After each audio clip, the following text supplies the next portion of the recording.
In this playlist, we're going to be talking about physical training for masters athletes.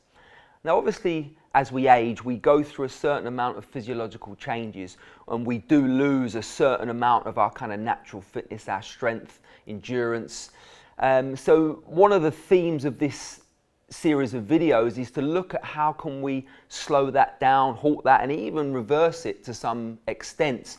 Thinking a lot about trying to train smarter rather than harder. There are obviously things that we need to adjust as we get older. You know, when you start off playing squash maybe at a younger age, there's a lot more sprints and ghosting and all that kind of high impact training.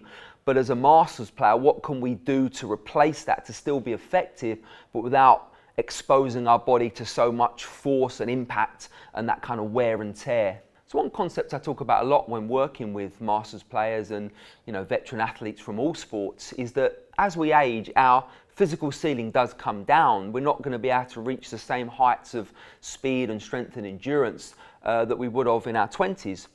But the thing most people don't consider is that most of us are nowhere near that physical ceiling anyway. So although the physical ceiling comes down, and yes, it does get harder to make improvements as you get older, most people have still got a lot of room that they can grow into. We can still get stronger, faster, fitter by doing the right thing. So that little bit more attention to detail, although we're not going to be able to reach the same heights as we could have in our youths, we can still push forward, we can still make big improvements.